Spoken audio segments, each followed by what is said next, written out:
وذكر فإن الذكرى تنفع المؤمنين وما خلقت الجن والإنس إلا ليعبدون.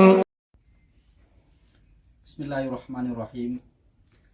إن الحمد لله نحمده ونستعينه ونستغفره ونعوذ بالله من شرور أنفسنا وسيئات أعمالنا من يهده الله فلا مضل له ومن يضلله فلا هادي له وأشهد أن لا إله إلا الله وأشهد أن محمدا عبده ورسوله أما بعد. சர்வ புகழும் புகழ்ச்சியும் வல்ல ரப்புல் ஆலமீன் அல்லாஹ் ஒருவனுக்கே உரித்தாகட்டும். அல்ஹம்துலில்லாஹ். நபிகள் நாயகம் ஸல்லல்லாஹு அலைஹி வஸல்லம் அவர்கள் மீது அல்லாஹ்வினுடைய அன்பும் கிருபையும் என்றென்றும் நிலவ வேண்டும் என்ற பிரார்த்தனையோடு, அன்புக்குரிய சகோதர சகோதரிகளே, அல்லாஹ்வினுடைய மாபெரும் கிருபையின் மூலமாக நாங்கள் எல்லாம் ரமலானுடைய நோன்புகளை நோட்டவர்களாக இருந்து வருகின்றோம். அல்லாஹு தஆலா இஸ்லாமிய மார்க்கம் எங்களுக்கு இந்த அருள்மிகு ரமலானிலே நோன்பினை ஒவ்வொரு ஆண் பெண்ணுக்கும் கடமையாக்கிவிட்டு, இந்த நோன்பினை மனிதர்களுக்கு கடமையாக்கிய இஸ்லாமிய மார்க்கம், ஒருவர் நோன்பு நோட்பதாக இருந்தால் ஒரு சில தகமைகள் அவருக்கு இருக்க வேண்டும், இவர்களுக்குத்தான் நோன்பு கடமை என்கின்ற ஒரு சில அளவுகோலை இஸ்லாமிய மார்க்கம் எங்களுக்கு சொல்லுகின்றது. அதிலே ஒருவர் நோன்பு நோட்பதாக இருந்தால் அவர் முஸ்லீமாக இருக்க வேண்டும். காபிர்களுக்கு நோன்பு கடமை கிடையாது, முஸ்லீமாக இருக்க வேண்டும். அதுபோல ஒருவர் பருவ வயதை அடைந்திருக்க வேண்டும். சிறுவர்களுக்கு நோன்பு பிடிப்பது அவசியம் கிடையாது, நோன்பு பிடிக்க தேவையில்லை அவர்கள். எனவே ஒருவர் நோன்பு பிடிப்பதாக இருந்தால் முஸ்லிமாக இருக்க வேண்டும். அவர் பாலிகாக பருவ வயதை எட்டியவராக இருக்க வேண்டும். அடுத்ததாக ஆக்கிலன், அவர் புத்தியுள்ள ஒரு மனிதராக இருக்க வேண்டும். மஜ்னூன், பைத்தியக்காரர்களுக்கு இந்த நோன்புகள் கடமை இல்லை என்பதை இஸ்லாமிய மார்க்கம் எங்களுக்கு சொல்லுகின்றது. அத்தோடு நோன்பு நோற்றவர் சக்தி பெற்றவராக, காதிரன் என்னுகின்ற அந்த வரையறையும் கொண்டு வருகின்றது. சக்தி பெற்றவராக இருக்க வேண்டும். எனவே இஸ்லாமிய மார்க்கம் எங்களுக்கு நோன்பினை கடமையாக்கிவிட்டு, நோன்பு நோட்பவர் முஸ்லிமாக இருக்க வேண்டும், பருவ வயதை எய்திருக்க வேண்டும், அவர் புத்தியுள்ள ஒரு மனிதராக இருக்க வேண்டும், அவர் நோன்பு நோட்க சக்தி பெற்றவராக இருக்க வேண்டும் என்ற வரையறைகளை எங்களுக்கு சொல்லுகின்றது. இந்த தகுதிகளை எல்லாம் இஸ்லாமிய மார்க்கம் கடமையாக்கிவிட்டு மாத்திரம் விட்டு விடாமல், சில சந்தர்ப்பங்களில் சில சூழ்நிலைகளில் சிலர்களுக்கு நோன்பினை விடலாம் என்கின்ற அவகாசத்தை, நோன்பினை அவர் பிடிக்காமல் இருக்கலாம் என்கின்ற அந்த சலுகையை இஸ்லாமிய மார்க்கம் வழங்கியிருப்பதை காண முடியுமாக இருக்கின்றது. அன்புக்குரிய சகோதரர்களே, அந்த அடிப்படையிலே இந்த ரமலானிய நிகழ்ச்சியினூடாக நாங்கள் இஸ்லாமிய மார்க்கம் நோன்பை விடுவதற்கு அனுமதி அளித்த சாரார்கள் யார், சலுகை வழங்கிய சாரார்கள் யார் என்ற செய்தியைத்தான் இந்த நிகழ்ச்சியினோடாக நாங்கள் படிக்க இருக்கின்றோம். அன்புக்குரிய சகோதரர்களே, சூரத்துல் பக்கராவிலே அல்லாஹு தஆலா தெளிவாக ஒரு செய்தியினை சொல்லுகின்றான். 184வது வசனம், ஃபமன் கான மின்கும் மரீதன் அவ் அலா சஃபரின் ஃபஇத்தத்தும் மின் அய்யாமின் உஹர். உங்களிலே யாராவது நோயாளியாக இருந்தாலோ அல்லது பிரயாணத்தை நீங்கள் மேற்கொண்டாலோ நீங்கள் நோன்பு பிடிக்க தேவையில்லை. ஃபஇத்தத்தும் மின் அய்யாமின் உஹர், நீங்கள் வேறு நாட்களில் அந்த நோன்புகளை கணக்கிட்டு நோற்றுக்கொள்ளுங்கள் என்ற ஒரு சலுகையினை அல் குர்ஆனிய வசனம் எங்களுக்கு சொல்லி காட்டுகின்றது. அன்புக்குரியவர்களே, இதிலே முதலாவது செய்தி, நோயாளிக்கு இஸ்லாமிய மார்க்கம் நோன்பை விடுவதற்கு சலுகை அளிப்பதை நாங்கள் பார்க்கின்றோம்.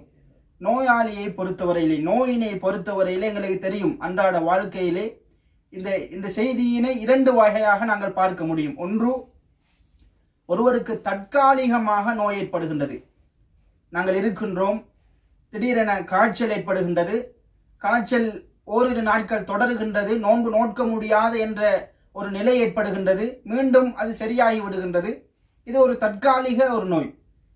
எனவே இப்படிப்பட்ட நோயாளிகள், தற்காலிக நோய் ஏற்படுகின்றவர்கள் இவர்கள் தாராளமாக அந்த காலங்களில் நோன்பினை விட முடியும் என்ற சலுகையினை வழங்கிய இஸ்லாம், அவர் விட்ட பிறகு திரும்ப அந்த நோன்பினை கலா செய்ய வேண்டும் என்ற அந்த செய்தியினையும் எங்களுக்கு ஞாபகப்படுத்துகின்றது. இது முதலாவது பகுதியினர். இரண்டாவது, எங்களுக்கு தெரியும் தீராத நோய் உள்ளவர்களும் இருக்கின்றார்கள். எமது அண்டை வீட்டார்களில், எமது குடும்பத்தார்களில், அல்லது எங்கள் ஒவ்வொருவருக்கும் சிலர்களுக்கு இருக்கலாம். அது தீராத நோய்வாய்ப்பட்டவர்களும் எங்களுக்கு இருக்கின்றார்கள். எனவே இவர்களுடைய நிலைப்பாடு என்று இவர்களுக்கும் இஸ்லாமிய மார்க்கம் தனியான ஒரு சட்டத்தை சொல்லுகின்றது. உதாரணமாக, ஒருவருக்கு கேன்சர் ஏற்பட்டிருக்கும், அல்லது சுகர் பேஷண்ட், சீனி நோயால் பாதிக்கப்பட்டவர்கள் எல்லாம் அடிக்கடி மாத்திரை போட வேண்டும். அவர்கள் சிகிச்சை வைத்தியருடைய அந்த ஆலோசனைக்கேற்ப அவர் அந்த மாத்திரைகளை சரியான சந்தர்ப்பங்களிலே போட்டுக்கொள்ள வேண்டும். எனவே இவர்களுக்கெல்லாம் இஸ்லாமிய மார்க்கம் தீராத நோய் இருப்பதால் அவர்கள் பிடிக்க தேவையில்லை என்கின்ற, ஏனென்று சொன்னால் ஏற்கனவே பார்த்ததை போல இவர்கள் கைரு காதிர், நோன்பு பிடிக்க சக்தி அற்றவர்கள், இயலாதவர்கள், இவர்களுக்கு கதா கிடையாது, நோன்பினை அவர்கள் திரும்ப பிடிக்கணும் என்ற அவசியம் கிடையாது என்ற வரையறைகளை இஸ்லாமிய மார்க்கம் சொல்லுகின்றது.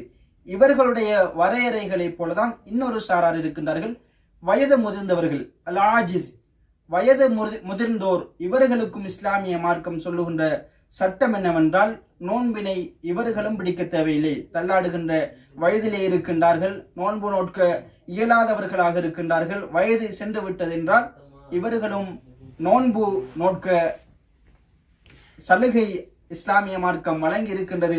இவர்களும் ஏற்கனவே சொன்ன தீராத நோய் ஏற்பட்டவர்களுக்கு என்ன சட்டமோ அவர்களை போலதான் இவர்கள் கதா செய்ய தேவையில்லை.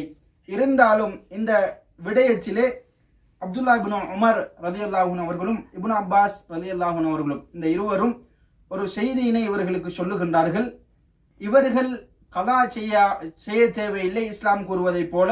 இருந்தாலும் இவர்கள் விரும்பினால் இத்ராமு அல் மசாக்கீன், ஏழைகளுக்கு இவர்கள் எத்தனை நோன்பை விட்டார்களோ, ஒரு மாதம் முழுக்க அவர்கள் நோன்பு நோக்கவில்லை என்றால் இவர்கள் ஏழைகளுக்கு கணக்கிட்டு ஒரு நாளைக்கு ஒருவருக்கு அவர்கள் உணவளித்துக் கொள்ளலாம் என்ற செய்தியினை இந்த இரண்டு சஹாபாக்களும் எங்களுக்கு வழிகாட்டுகின்றார்கள். எனவே அன்புக்குரிய சகோதரர்களே, இவர்கள் தீராத நோயுள்ளவர்கள், வயது முதிர்ந்தவர்கள், இவர்கள் நோன்பு நோட்க தேவையில்லை, அதே போல கதா செய்யவும் தேவையில்லை. சஹாபாக்கள் ஞாபகமூட்டுவதை போல, பத்துவா சொல்லியிருப்பதை போல அவர்கள் ஏழைகளுக்கு உணவளிக்கலாம் என்ற செய்தியினை புரிந்து கொள்ள வேண்டும். மூன்றாவது, பிரயாணி. ஒருவர் பிரயாணம் செய்கின்றார். ஏற்கனவே பார்த்த அல் குர்ஆனிய வசனத்திலே கூறப்பட்டதை போல, ஃபமன் கான மின்கும் மரீதன் அவ் அலா சஃபரின், ஒருவர் பிரயாணம் செல்லுகின்றார், பிரயாணத்திலே அவருக்கு கஷ்டம் ஏற்படுகின்றது, நோன்பு முடிக்க முடியாது என்ற நிலை ஏற்பட்டால் இஸ்லாமிய மார்க்கம் அவருக்கும் விதிவிலக்கு அளிக்கின்றது, சலுகை அளிக்கின்றது. அவர் நோன்பு பிடிக்க தேவையில்லை. ஒருவர் எனக்கு கஷ்டமாக இல்லை, நான் பிரயாணம் செல்லுகின்றேன், நோன்பு நோட்க முடியும் என்கின்ற ஒரு தீர்மானத்துக்கு வருகின்றார் என்றால் அவரை தடுக்க முடியாது. அவர் விரும்பியவாறு நோன்பு நோட்டுக் கொள்ளலாம். ஏனென்று சொன்னால், ஜாபிர் பின் அப்துல்லா என்று சொல்லக்கூடிய நபி தோழர் ரலியல்லாஹு அன்ஹு அவர்கள் அறிவிப்பு செய்கின்ற செய்தி வந்திருக்கின்றது. அல்லாஹ்வுடைய தூதர் ஸல்லல்லாஹு அலைஹி வஸல்லம் அவர்களோடு நாங்கள் பிரயாணத்திலே இருந்தோம். எங்களிலே சிலர்கள் நோன்பு நோற்றிருந்தார்கள், இன்னும் சிலர்கள் நோன்பு நோட்கவில்லை என்ற செய்தியினை நாங்கள் பார்க்க முடியுமாக இருக்கின்றது. எனவே அன்புக்குரிய சகோதர சகோதரிகளே, பிரயாணம் செய்பவர்களும் நோன்பு நோக்காமல் இருக்க அனுமதி அளிக்கப்பட்டிருக்கின்றார்கள். அவர்கள் பின்னால் அதனை கதா செய்து கொள்ள வேண்டும், விடுபட்ட நோன்பை பிடித்து கொள்ள வேண்டும் என்ற செய்தியினையும் புரிந்து கொள்ள வேண்டும். நான்காவதாக, அல் ஹாயிது வன் நுஃபஸா, மாதவிடாய் ஏற்படுகின்ற பெண்களும் குழந்தை பேற்றின் பிறகு, குழந்தை பிறந்ததன் பிறகு ஒரு பெண் ஏற்படுகின்ற ஒரு இயல்பு தன்மைதான் இரத்தப்போக்கு. இந்த இரண்டு நபர்களும், பெண்களுடைய முக்கியமான சட்டம் இது. இந்த இரண்டு நிலையிலே உள்ளவர்களும் இவர்களுக்கும் இஸ்லாமிய மார்க்கம் நோன்பை அனுமதிக்கவில்லை. இவர்கள் நோன்பு பிடிக்க முடியாது என்ற செய்தியினை இஸ்லாமிய மார்க்கம் எங்களுக்கு சொல்லி காட்டுகின்றது. இவர்களுக்கு நோன்பு கடமை இல்லை. அன்புக்குரிய சகோதரர்களே, இவர்கள் என்ன செய்வார்கள் என்றால், இவர்களுடைய அந்த விடயங்கள் சுத்தமாகிய பிறகு, ஒருவருக்கு மாதவிடாய் ஏற்படுகின்றது ஒரு பெண்ணுக்கு, அல்லது குழந்தை பேற்றின் மூலமாக மகப்பேற்றினூடாக இரத்தப்போக்கு ஏற்படுகின்றது, இவர்கள் எப்பொழுது சுத்தம் அடைகின்றார்களோ அதன் பிறகுதான் இவர்கள் நோன்புகளை நோற்றுக்கொள்ள வேண்டும், கதா செய்ய வேண்டும் என்ற அந்த விடயத்தினை எங்களுக்கு இஸ்லாமிய மார்க்கம் வழிகாட்டுகின்றது. ஏனென்றால் ஆயிஷா ரலியல்லாஹு அன்ஹா அவர்கள் அறிவிப்பு செய்கின்ற ஒரு செய்தி நாங்கள் பார்க்க முடியுமாக இருக்கும். அவர்கள் அறிவிப்பு செய்கின்றார்கள், குன்னா நுஅமரு பி கதாஇ ஸௌம் வலா நுஅமரு பி கதாஇ ஸலா.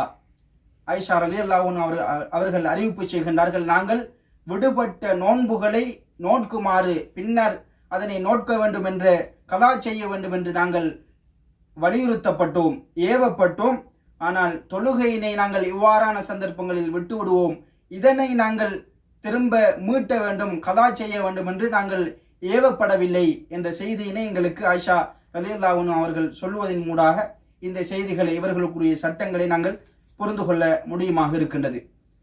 அடுத்ததாக இன்னும் ஒரு சாரார் தான், இவர்களும் இதுவும் பெண்களுடைய விடயத்திலே வருகின்ற ஒரு அனுமதி அளிக்கப்பட்டவர்கள அவர்கள்தான் அல் ஹாமிலு வல் முர்தி, கர்ப்பிணி தாய்மார்கள், இன்னும் பாலூட்டுகின்ற தாய்மார்கள். இந்த 2 சாரார் பற்றியும் இஸ்லாமிய மார்க்கம் அழகான முறையிலே அவர்களுடைய நோன்பு சம்பந்தமாக சொல்லி காட்டுகின்றது. எங்களுக்கு தெரியும், அல்லாஹுடைய தூதர் ஸல்லல்லாஹு அலைஹி வஸல்லம் அவர்கள் சொன்ன செய்தி பதிவாக இருக்கின்றது, இன்னல்லாஹ வதா அனில் முசாஃபிரி அஸ்ஸௌம வஷர்த ஸலா.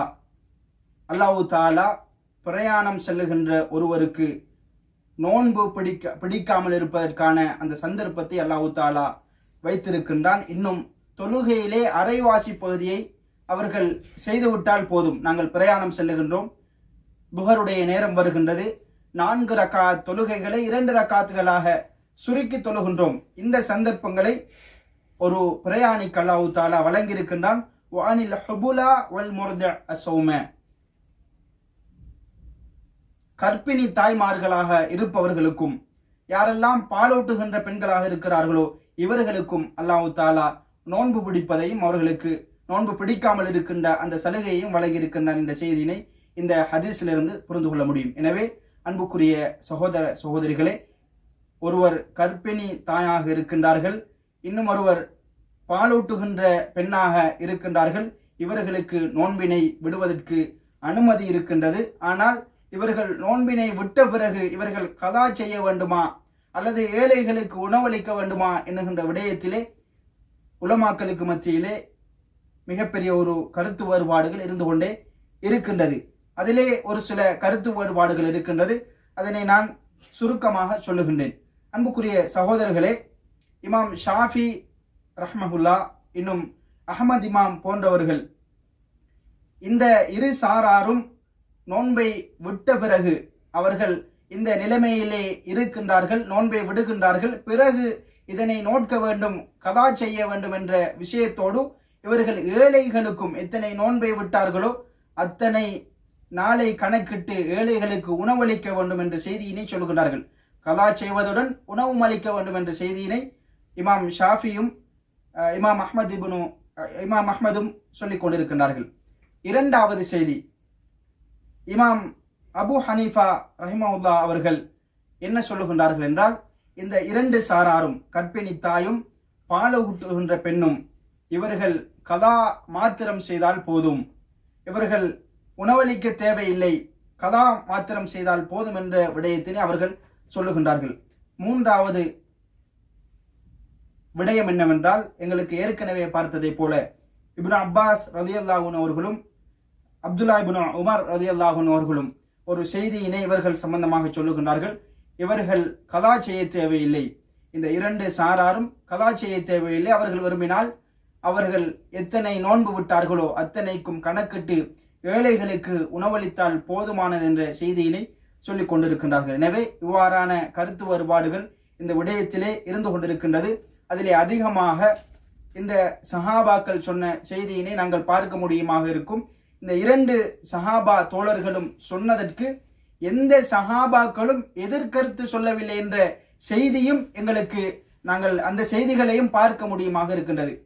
அவர்கள் கலா செய்ய தேவையில்லை, அவர்கள் உணவளித்தால் போதும் என்ற செய்தியினை இந்த இப்னு அப்பாஸ் ரலியல்லாஹு அன்ஹு அவர்களும் அப்துல்லா இப்னு உமர் ரலியல்லாஹு அன்ஹு அவர்களும் சொல்லிய செய்திக்கு எந்தவித மறுப்பும் இருக்கவில்லை என்ற செய்தியினை நாங்கள் புரிந்து கொள்ள முடியுமாக இருக்கின்றது. எனவே இந்த விடயங்கள் எல்லாம், இந்த சாரார்கள் எல்லாம் நோன்பை விடுவதற்கு விதிவிலக்கு அளிக்கப்பட்டவர்கள், சலுகை அளிக்கப்பட்டவர்கள் என்ற செய்தியினை நாங்கள் புரிந்து கொள்ள வேண்டும். அன்புக்குரிய சகோதரர்களே, இதையெல்லாம் தாண்டி எமது வாழ்க்கையை, எமது சூழலை நாங்கள் சற்று பார்க்கின்ற பொழுது, இன்னைக்கு புனிதமான ரமதானுடைய மாதத்திலே இருக்கின்றோம்.